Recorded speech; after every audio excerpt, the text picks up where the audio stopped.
Pues muy bien, vamos a comenzar. Esto es lo que pretendo compartir con ustedes. Una pena los del fondo, no sé si alcanzarán a ver, pero vamos a tratar de compartir esto, ¿no? El itinerario catequístico de formación de discípulos misioneros. En la exhortación de Evangelii Gaudium, en el número 14, el título allí era La nueva evangelización para la transmisión de la fe. La nueva evangelización para la transmisión de la fe. El Papa Francisco recordaba cómo el sínodo que se celebró acá del 7 al 28 de octubre del 2012 abordó esta temática, la nueva evangelización para la transmisión de la fe cristiana. La nueva evangelización para la transmisión de la fe cristiana. Y él nos propone, en Evangelii Gaudium, justamente nos desafía a esta nueva etapa evangelizadora a la que la Iglesia está llamada. ¿Vamos a avanzar? Seguimos, ahí está. El Papa plantea tres ámbitos en donde nosotros tenemos que poner nuestra atención para esta nueva etapa evangelizadora. El primer ámbito lo tienen ustedes, el ámbito de la pastoral ordinaria.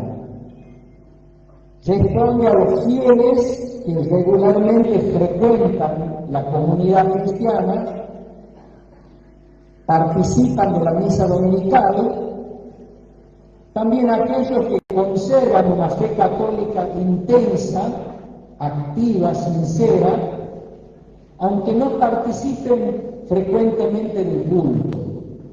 Entonces, los primeros destinatarios de esta nueva etapa evangelizadora podemos decir aquellos que responden al ámbito de la pastoral ordinaria. Un segundo ámbito, avanzamos, ahí está, un segundo ámbito, las personas bautizadas que no viven las exigencias del bautismo, ahí dice la experiencia, las exigencias del bautismo.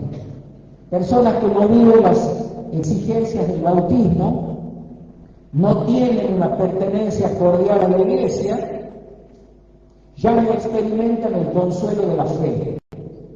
El segundo ámbito a donde tenemos que poner nuestra atención en esta nueva etapa evangelizadora. Y el tercer ámbito, allí lo pueden ver ustedes, ¿sí? Personas que no conocen a Jesucristo o que siempre lo han rechazado. Son los tres ámbitos plantea el Papa Francisco en Evangelii Gaudium, donde tenemos que poner la Iglesia en nuestra atención. En esta nueva etapa evangelizadora se nos pide dar respuesta a los grandes desafíos de este cambio de época. Avancemos un poquito. Ahí está. La Iglesia es llamada a dar respuestas a los desafíos de este cambio de época. Fíjense que el Papa habla, y hoy se habla de un cambio de época, no una época de cambios.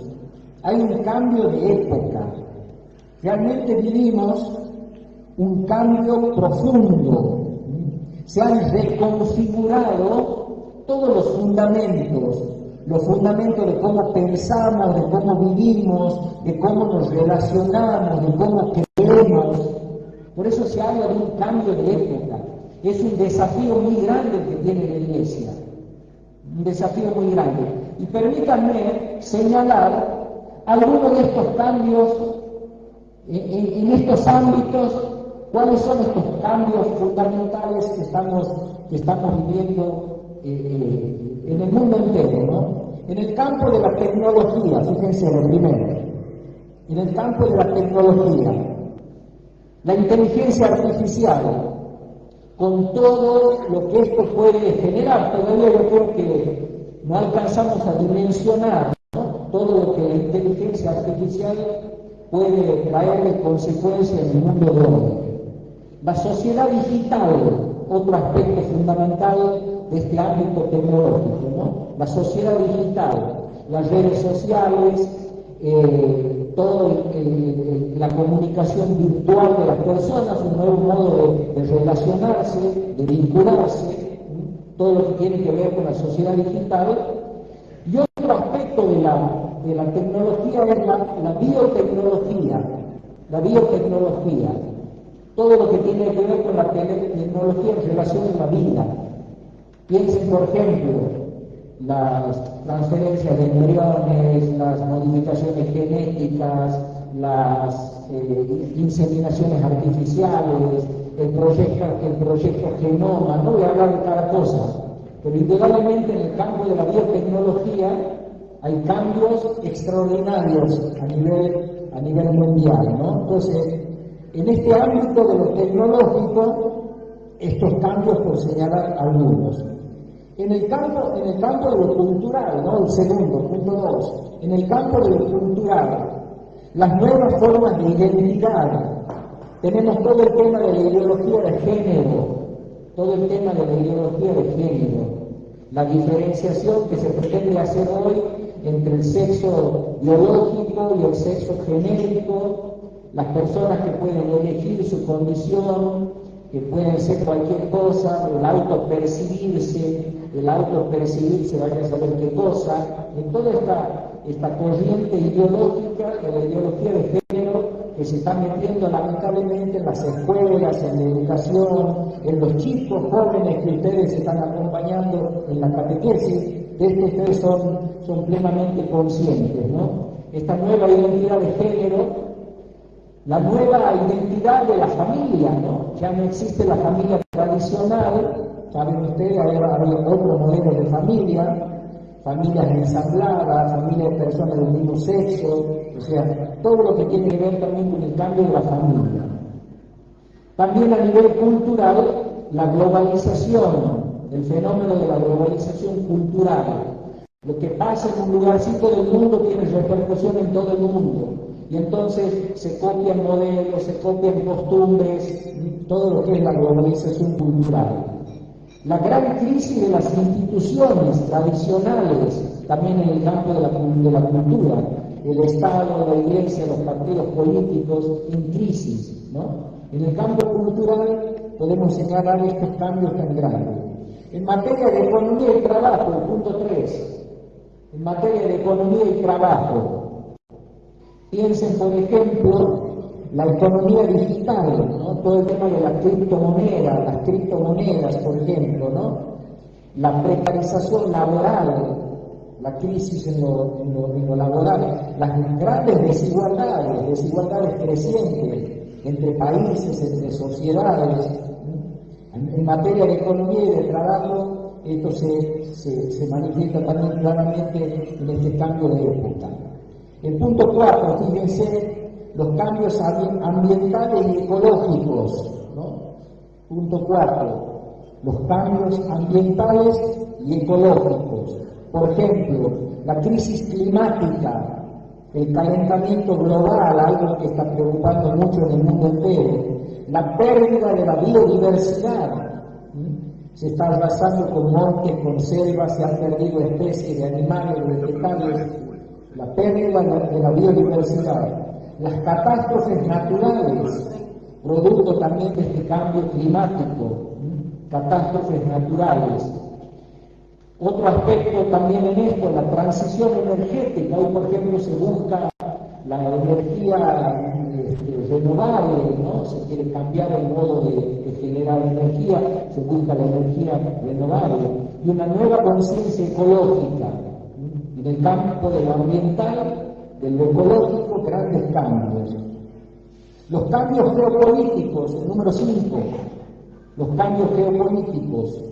Pensemos en los conflictos globales, ¿no? Conflictos globales, Medio Oriente, Ucrania, Rusia, grandes conflictos, alianzas, nuevas reconfiguración de alianzas entre países que antes no estaban no estaban en amistad, el problema de las migraciones, las personas que huyen de naciones por problemas de guerra, por problemas de hambre u otras situaciones, ¿no? Y el fin del mundo unipolar.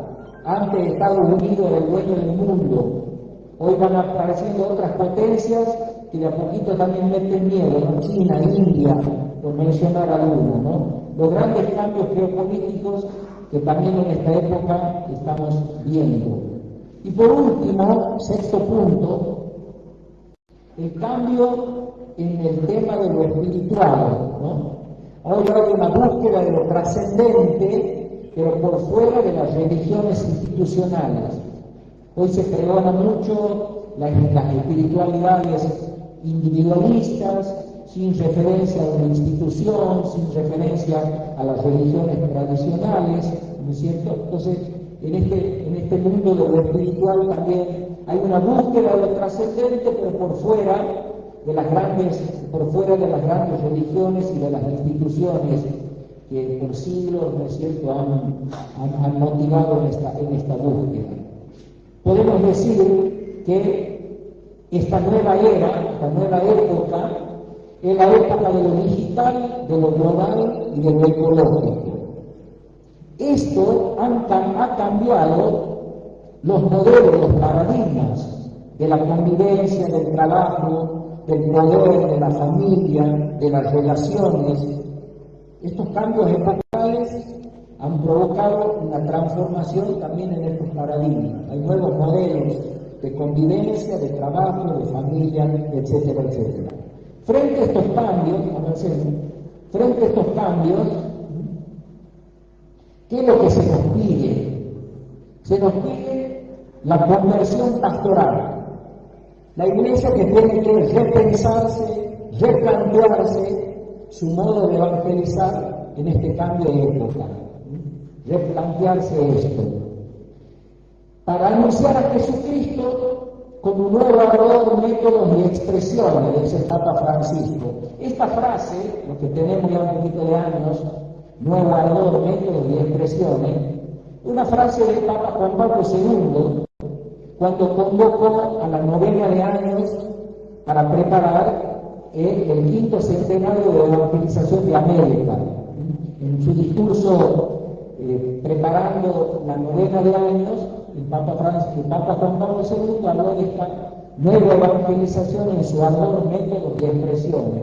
Y luego que después tomó la conferencia episcopal de Santo Domingo y la desarrolló, ¿no es cierto?, en esa asamblea de los obispos latinoamericanos que se realizó en Santo Domingo.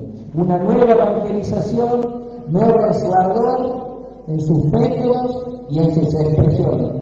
No en su contenido.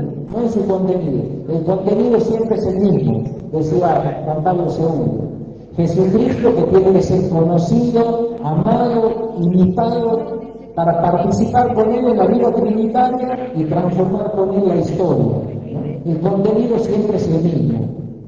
Esto vale, por ejemplo, para la catequesis, ¿no? ¿Cuál es el contenido de la catequesis? Y Jesucristo.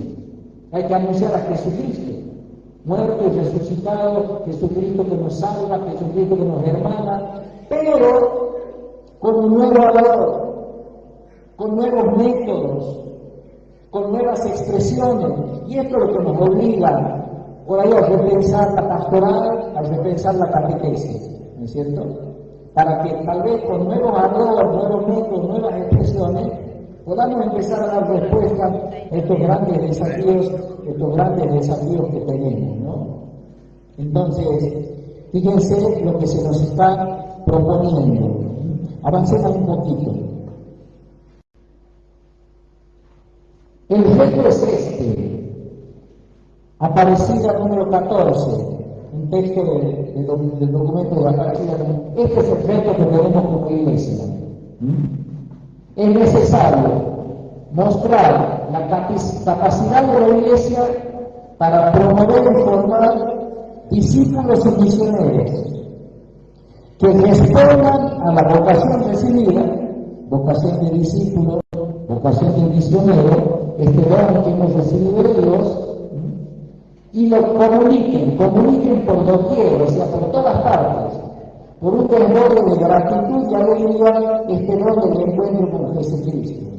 Este es el gran desafío que tiene la Iglesia, formar estos discípulos misioneros, promover y formar discípulos misioneros que puedan responder desde esta vocación de ser discípulos y misioneros de Cristo, responder a la vocación de comunicar esto, ¿no? Dice, por un desborde de gratitud, esto que hemos recibido lo compartimos, por un desborde de alegría. Yo no puedo guardarme para mí este gran tesoro que he encontrado en mi vida, ¿no? Cristo, mi Salvador, Cristo al que le ha abierto el corazón, Cristo que ha cambiado mi vida, Cristo que ha transformado mi vida.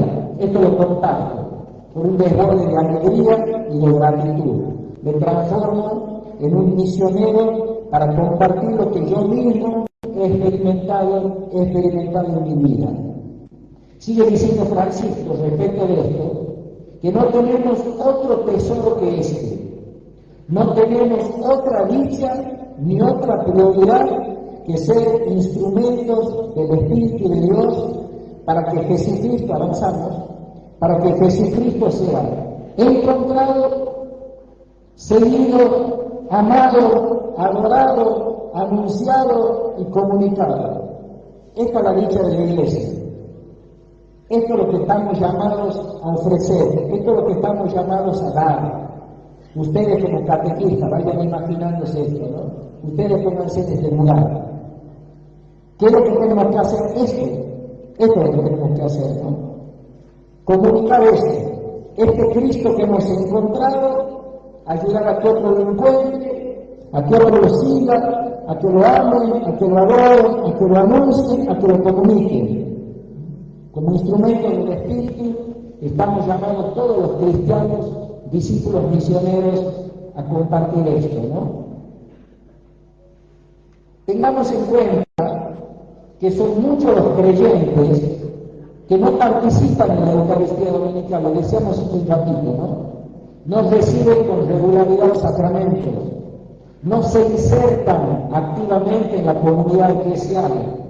Este fenómeno nos interpela profundamente a imaginar y organizar nuevas formas de acercamiento a ellos. Avancemos. Este es el desafío.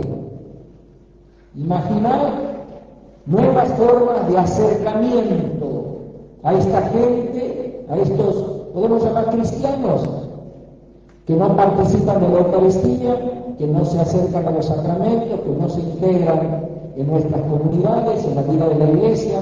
Este fenómeno nos está interpelando y nos mueve a imaginar y organizar, ¿no? Imaginar y organizar. Fíjense estas tres actitudes que se nos piden, ¿no? Imaginar y organizar con decisión, con valentía, con creatividad. Estas tres cosas, cualidades se necesitan, ¿no? Decisión, decir, bueno, nos decidimos a pensar creativamente, con valentía. Por eso decía hace un rato, ¿qué tenemos que cambiar? ¿Qué tenemos que mejorar? A ver, ¿de qué otra manera podemos pensar? Nuestra tarea evangelizadora, nuestro modo de encarar la catequesis, más creativamente, con mayor imaginación, con mayor valentía, que pueda realmente llegar a dar respuesta a esto. Tenemos un alto porcentaje de católicos sin conciencia de su misión de ser sal y fermento en el mundo, con una identidad cristiana débil y vulnerable. Esta es la inmensa mayoría de los católicos, una identidad débil y vulnerable, ¿no? Le golpea la puerta un testigo de Jehová, le larga 3, 4, 5, así como cachetada de loco y quedamos tambaleando, ¿no? No tenemos respuesta, no sabemos qué decir, no sabemos qué contestar. Cualquiera que plantea una cosita te mete en crisis tu fe. La inmensa mayoría, lamentablemente, de los católicos. Esto constituye un gran desafío que cuestiona a fondo nuestra manera de cómo estamos educando en la fe, cómo estamos catequizando. ¿Cómo estamos alimentando la vivencia cristiana? ¿Cómo lo estamos haciendo? Un desafío que tenemos que afrontar, como decía, con decisión, con valentía, con creatividad. En muchas partes, la iniciación cristiana ha sido muy pobre, fragmentada. Cuando han sido bautizados, tal vez una catequesis en el bautismo, después tal vez una catequesis en la comunión, con suerte una catequesis en la confirmación y se acabó. Una catequesis, una evangelización muy fragmentada y muy pobrecita. Por eso no tenemos cristianos católicos que den razón de su fe, que digamos que realmente den razón. ¿Por qué creo? ¿Por qué soy cristiano católico? ¿Qué es lo que me mueve, ¿no es cierto?, a identificarme con Cristo en la Iglesia Católica? Decía el Papa Francisco en el Evangelio Gaudium número 266. Escuchen qué hermoso esto de Francisco. Decía el Papa, hablando de esta evangelización nueva, esta nueva etapa evangelizadora que se nos está pidiendo, ¿no? Decía Francisco, no se puede perseverar en una evangelización fervorosa si uno no sigue convencido por experiencia propia de que no es lo mismo haber conocido a Jesús que no conocerlo. No es lo mismo caminar con Él que caminar a tientas. No es lo mismo poder escucharlo que ignorar su palabra. No es lo mismo poder contemplarlo, adorarlo, descansar en Él que no poder hacerlo. No es lo mismo. No es lo mismo tratar de construir el mundo con su evangelio que hacerlo solo con la propia razón. Sigue diciendo el Papa Francisco, sabemos bien que la vida con Él se vuelve mucho más plena y que con Él es más fácil encontrarle sentido a todo. Y una persona, escuchen esto, ¿no?, dice Francisco, una persona que no está convencida, entusiasmada, segura, enamorada, no convence a nadie.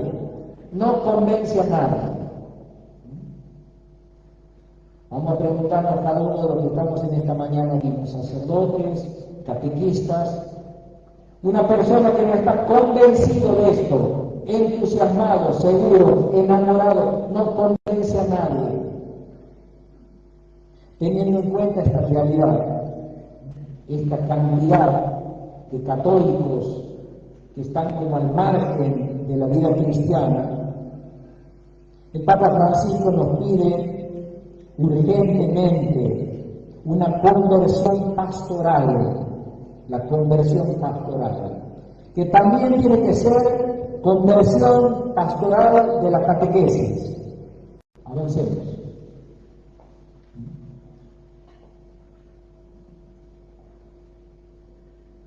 Conversión pastoral de la catequesis.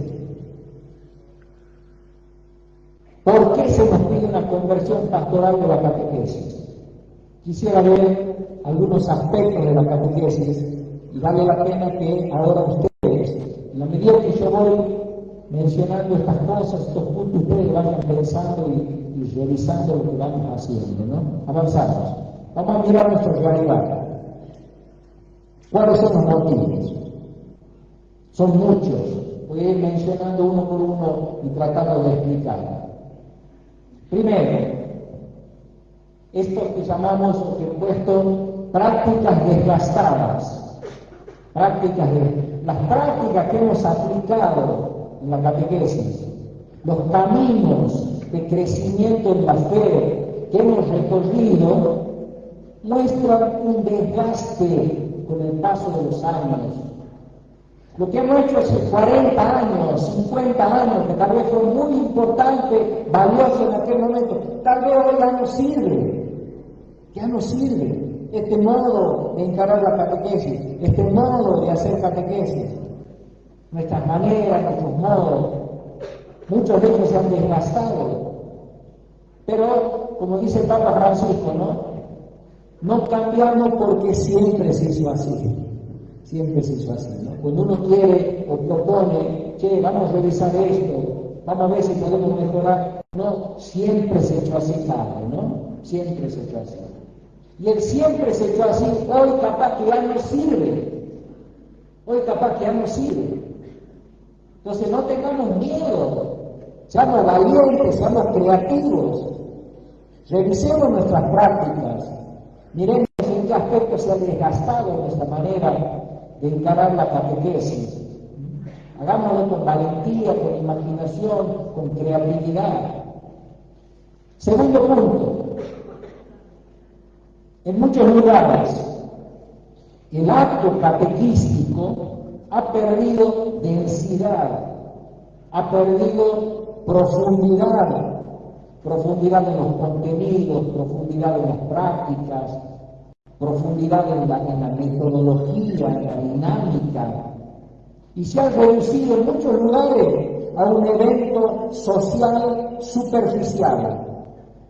Evento social superficial, en muchos lugares. Una catequesis que no viene precedida de una verdadera conversión, ni conduce a una inserción en la vida de la Iglesia. Y esto voy a aclarar después, cuando marque cuáles son las etapas de un itinerario catequístico, ¿no es cierto? La catequesis, podríamos decir, es un segundo momento en la obra de la evangelización. Sin el querigma primero, sin la conversión de la persona no puede haber catequesis. Sin la conversión de la persona no puede haber catequesis. Y en muchos casos el acto catequístico no viene precedido de una verdadera conversión de la persona que ahora decida madurar su fe, ni mucho menos después deriva a que la persona se integre en la comunidad eclesial. Entonces se transforma como en un acto aislado, en muchos casos superficial, más bien de tinte social, sin conversión, y no nos conduce muchas veces a la vida comunitaria. Es lo que se llama, y algunos se va a sentir tal vez identificar, ¿no? Es lo que se llama, en muchos lugares, la catequesis estación de servicio, o la parroquia estación de servicio. ¿A qué me refiero? Viene el cliente apurado, con prisas, busca la mejor oferta, paga y exige una atención inmediata, descuidándose la calidad del proceso y de la maduración de la fe. ¿Sí? ¿Se entiende? Catequesis, estación de servicio. Parroquia, estación de servicio. La gente busca, viene el cliente, ¿no? ¿Dónde me atienden más rápido? Aquí en la catequesis de 2 meses, ahí ¿no es cierto? Acá, allá de año no, eso es largo, ¿no? Entonces, donde sea más rápido, donde no me exijan que yo participe, aunque tenga que pagar, pero me lo entreguen rápido al chico porque haga la comunión. En Santiago tengo lamentablemente una catequesis estación de servicio. Hemos optado por una catequesis de 2 años, la catequesis familiar, intentamos tratar de llegar con estos criterios que nos cuesta, ¿no es cierto? Y de pronto hay una parroquia que recibe al niño en abril y hace la comunión en octubre. ¿Sí? 3.000 pesos para empezar, 3.000 pesos en julio, 3.000 pesos en octubre. ¿Sí? Sin padres, por supuesto, sin padres, no participan nunca los papás. Y en octubre, noviembre, los chicos hacen, por supuesto, sin confesar a ningún niño, ¿no? Sin confesar a ningún niño. Yo tengo 45 chicos en la catedral, pero él tiene 500 en parroquia. Él tiene 500. Entonces, se anotan en la catedral y cuando se enteran, no, los saco padre y yo los llevo para allá, ¿no? La catequesis, estación de servicio, la parroquia, estación de servicio. Mucho de esto hay, lamentablemente. Nadie se siente ofendido con esto que estoy diciendo, pero es la realidad, Entonces, lamentablemente para muchos, simplemente es una cuestión puramente social. Cuando los reúno los papás para empezar la catequesis a comienzo de año, les planteo esto. Le digo, ¿ustedes qué quieren? ¿Ustedes qué quieren? ¿Para qué lo traen? ¿Para que el chico haga la comunión o para que su hijo sea un discípulo misionero de Jesús? Son dos cosas distintas. ¿Usted qué quiere? ¿Que el chico haga la comunión o que sea un discípulo misionero de Cristo? Que lo conozca, que lo ame, que lo siga. ¿Qué es lo que usted quiere?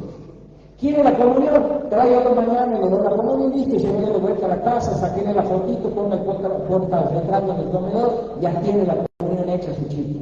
¿No? Ahora, si usted busca otra cosa, venga, ¿no?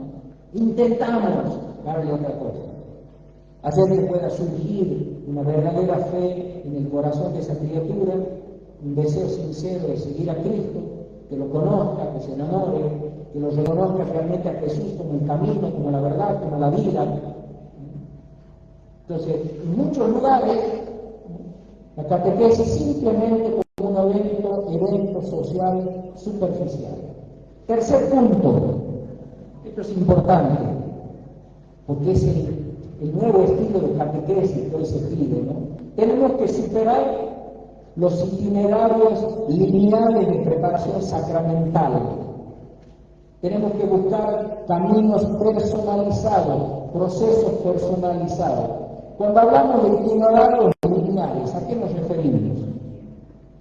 Un catequista tiene 50 chicos, 40 chicos, lo que sea, a todos les da lo mismo, todos los encuentros, lo mismo para todos, ¿no es cierto? Una formación lineal igual para todos. Empiezan 40, se supone, terminado el proceso, los 40 van a hacer la comunión. Un camino lineal.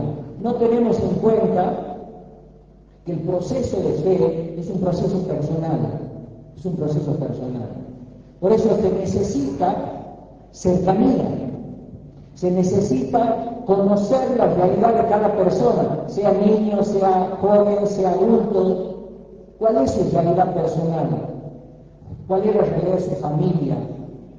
¿Cuáles son los problemas que tiene? ¿Cuáles son las dificultades? ¿Cuál es su historia personal?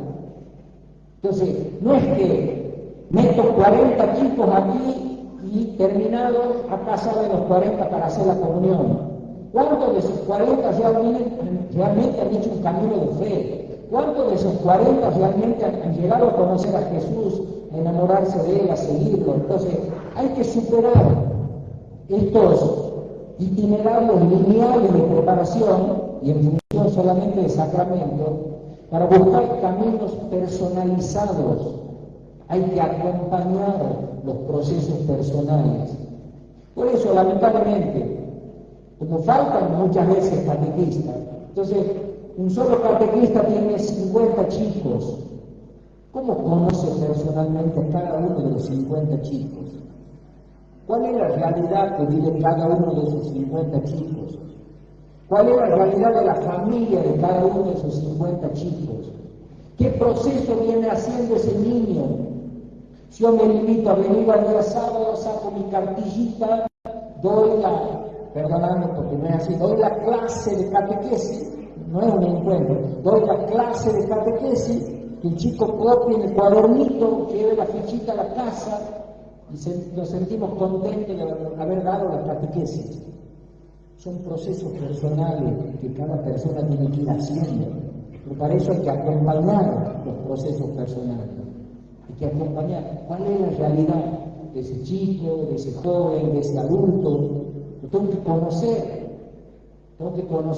por eso necesito acercarme, escucharlo, dialogar. Sigamos, cuarto punto, esto es muy importante, la necesidad de proyectos unificados. Si una diócesis no tiene un proyecto diocesano de catequesis que responda además al proyecto diocesano de pastoral, entonces esto no se va a lograr. Se necesita un proyecto unificado de catequesis, un proyecto diocesano que nos compartan todas las parroquias, los movimientos, las escuelas de la misma diócesis. Que no sea interrumpido este proceso por los movimientos de los responsables. Cuando se va el obispo y viene otro, cambiamos. Cuando se va el cura de la parroquia y viene otro, cambia. Se va el catequista, viene otro, cambia. Tiene que ser un proceso unificado. Después habrá, obviamente, diversidades que son buenas reconocerlas. No es lo mismo una parroquia rural que una parroquia de la ciudad. No es lo mismo tratar con niños que tratar con adultos. Indudablemente va a haber diferencias. Pero tiene que haber una línea conductora, un proyecto, decir, bueno, esto buscamos con la catequesis, esto es lo que se busca, a esto queremos, a esto apuntamos. Y todos tener una animosidad positiva a favor de ese proyecto. Por eso hay que pensar entre todos. Un proyecto de catequesis diocesana lo tenemos que pensar obispos, sacerdotes, catequistas, los padres de los chicos. Un proyecto unificado. Seguimos adelante. Movemos. ¿Dónde está? Ahí. Bien. Quinto punto, fundamental. Necesitamos una catequesis misionera. Catequesis misionera. Catequesis que sale al encuentro de la gente, no que espera que vengan a anotarse, ¿no? Se abrió la inscripción para los niños de la catequesis, ¿no?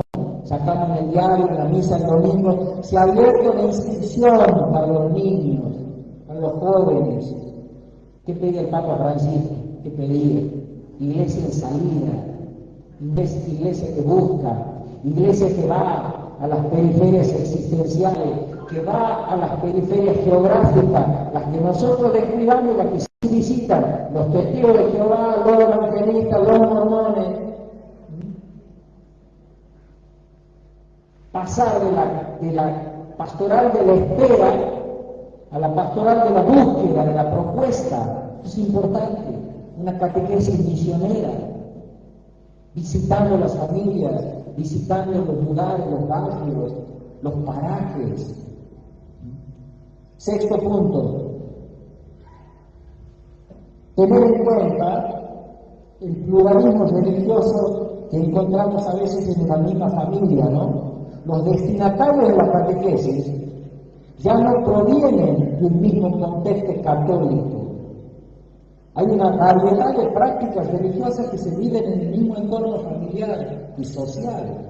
En una misma familia hay un católico, hay un evangelista, hay un ateo. Entonces los destinatarios ya no vienen del mismo, no vienen de un ámbito católico.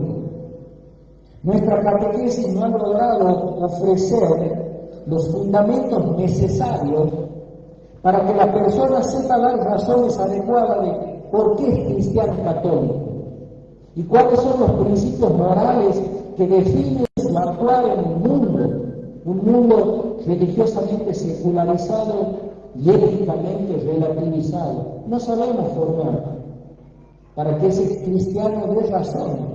¿Por qué soy cristiano católico? ¿Y por qué digo estos valores? Séptimo punto. Esto es muy importante. No se logra crear un sentido de pertenencia a la comunidad cuando la catequesis apunta a una sacramentación nada más y muchas veces fuera de la comunidad. Aquí donde nos planteamos, y a nivel del NOA muchas veces hemos hablado, ¿no es cierto? ¿Tienen validez otras formas de comunidad donde se pueda impartir la catequesis? Alguna vez me han planteado en Santiago, por ejemplo, sacerdotes que tienen escuelas, que tienen colegios, ¿no? Nosotros en Santiago nos planteamos si en los colegios iba a haber catequesis sacramental o no. Catequesis para preparar a un chico para la comunión, jóvenes para la confirmación o no. Y se pusieron una serie de criterios. Conversamos con el obispo y pusimos una serie de criterios.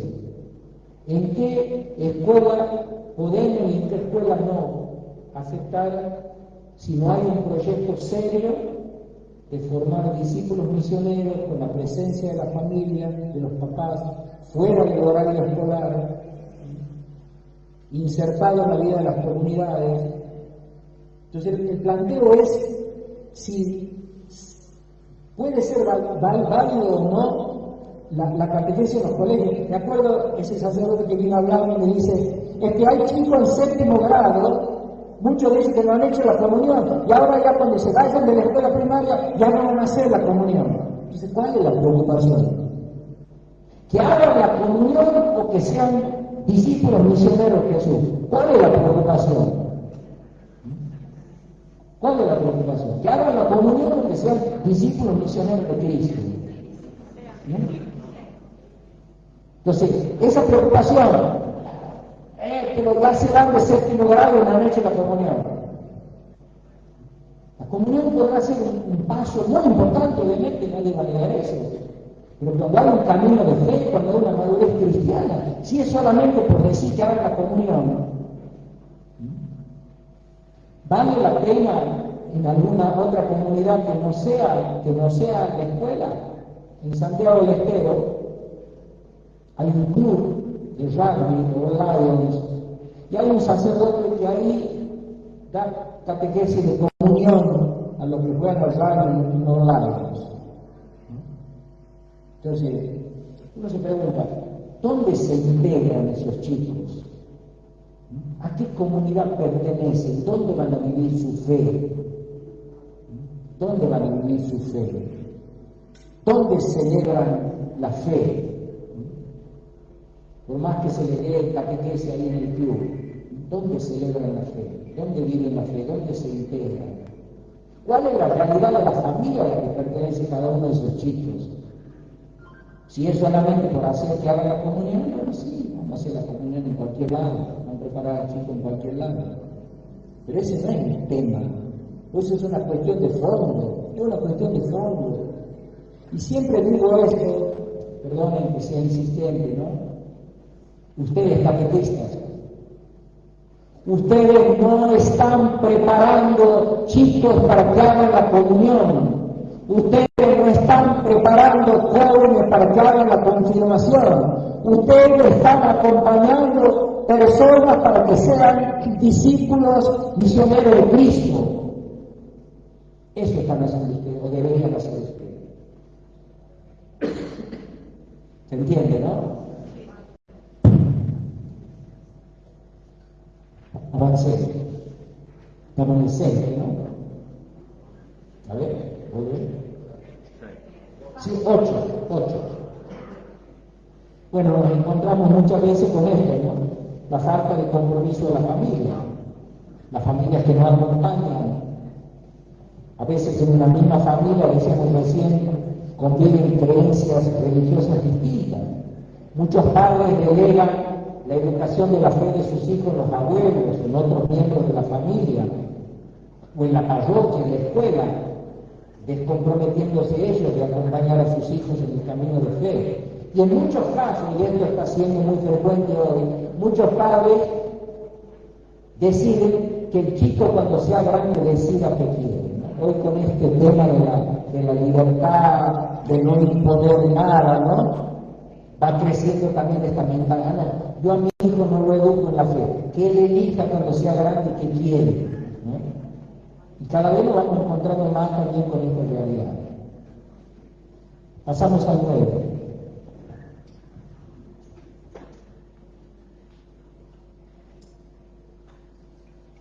Bien, algo de lo que ya dijimos. La catequesis no puede ser ocasional, o sea, preparación para un sacramento. La catequesis no puede ser ocasional. Porque una vez recibido el sacramento, se termina la catequesis, ¿no? Por fin, han hecho la comunión los chicos. Gracias a Dios, hemos terminado, ¿no? Así terminan ustedes con chicos a veces la comunión, ¿no? Por fin. Recibió el sacramento, se terminó la catequesis. No puede ser ocasional la catequesis. Además, ¿qué pasa con las personas que no pueden participar de los sacramentos? se ven excluidos porque no hay otra forma de educación y la fe para ellos. Una persona que ha recibido la comunión, el bautismo siendo chiquito, ¿cuál es la alternativa que tiene para madurar en su fe ahora? Si no es para prepararse con el sacramento. Entonces, cuando solamente la catequesis es ocasional en función del sacramento, mucha gente queda excluida, muchísima gente queda excluida. Si alguien recibió la comunión cuando tenía 8 años, pero después nunca más tuvo un espacio de maduración y de crecimiento en la fe. Entonces no puede ser ocasional.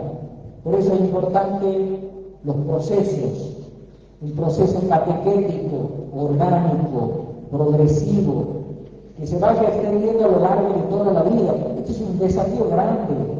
Yo hace un ratito les decía, la catequesis fragmentada, cuando fue el bautismo, con suerte, cuando fue la primera comunión, ya un poquito mejor, confirmación, no tantos, y se acabó la catequesis. Y se acabó la catequesis, ¿no? No hay un proceso progresivo, orgánico, que va acompañando la vida de los cristianos en un crecimiento, en una maduración en la fe, desde la infancia hasta la vida adulta, ¿no? El siguiente punto, 10. Otra cosa que tenemos que superar, número 10. Los catequistas han privilegiado el uso y la dependencia de los subsidios por encima del acompañamiento personal de los interlocutores.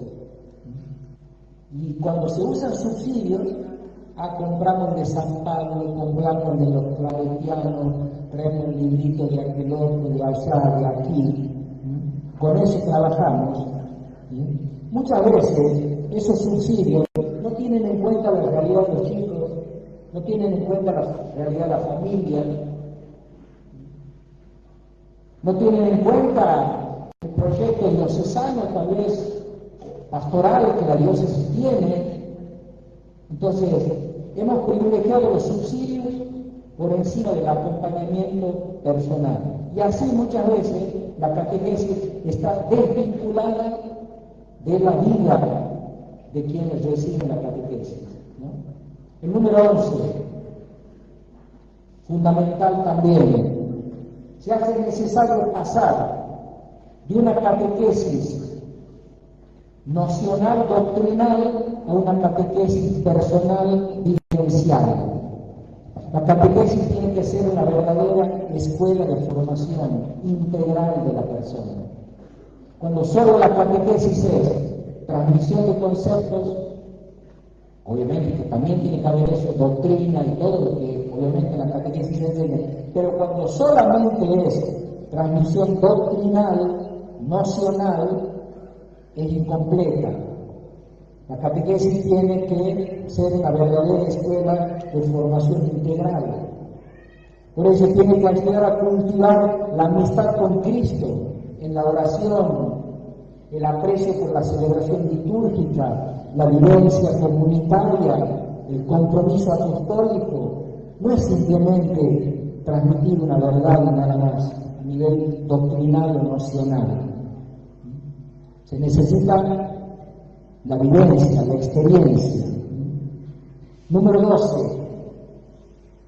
Avancemos. Otro aspecto que tenemos que cambiar, ¿no? Nuestra catequesis prioriza subsidios por encima de la Biblia. Nuestra catequesis prioriza los subsidios por encima de la Biblia. Se pide volver a la Biblia como texto fundamental en la catequesis, para que en verdad el pueblo conozca a fondo a Cristo y lo siga fielmente. Debe ser conducido especialmente en la lectura y meditación de la palabra de Dios. Es el primer fundamento de la catequesis permanente, la Sagrada Escritura.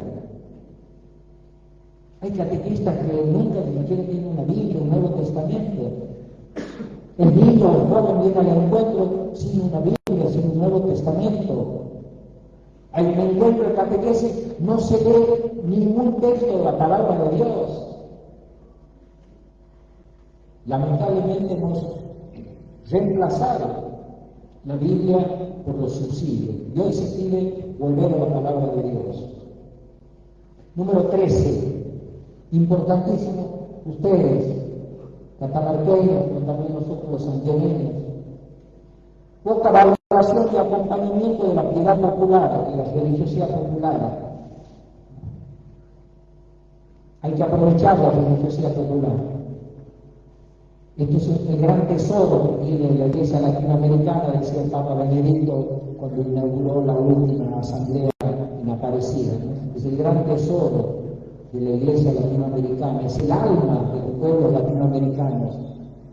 Entonces, valorar la piedad popular, desde ahí partir, tener en cuenta las devociones, la fe de la gente, tratar de, por ejemplo, de una manera concreta, iniciar a las familias en la visita de la familia, el altarcito de la familia, rezar, dar los contenidos de la fe, la palabra de Dios que se lee en la familia, desarrollar las virtudes evangélicas desde el ejemplo de los santos.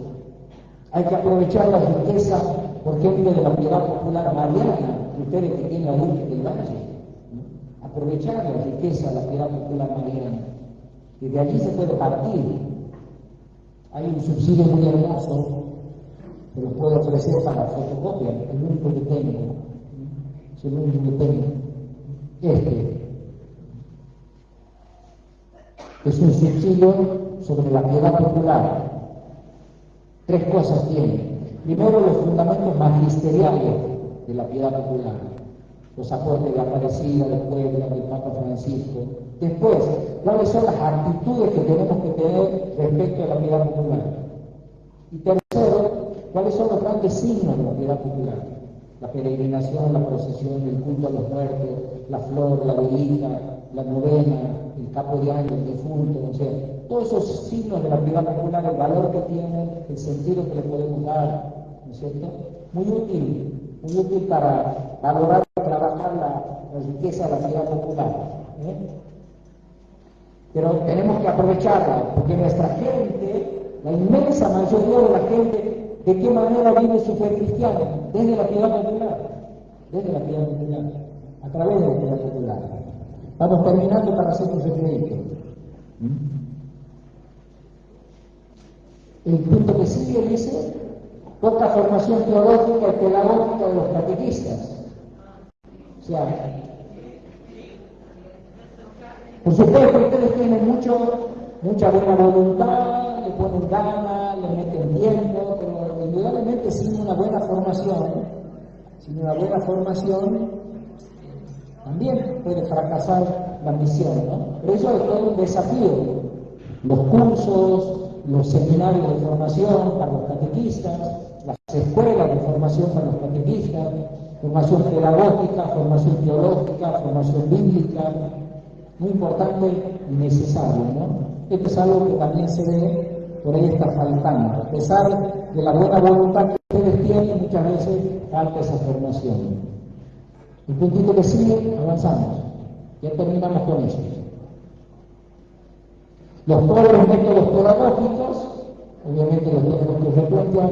Y este número 16, esto sorprende, esto para muchos es una novedad.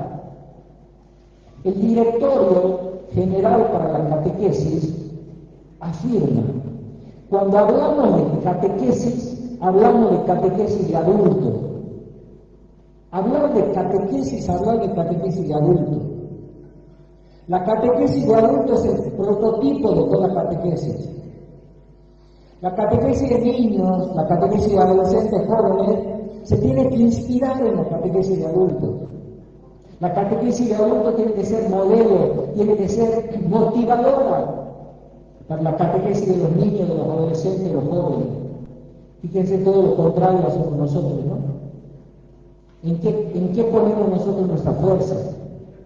En la catequesis del niño, comunión, catequesis de los jóvenes, confirmación. El directorio afirma el prototipo de toda catequesis y la catequesis de adulto.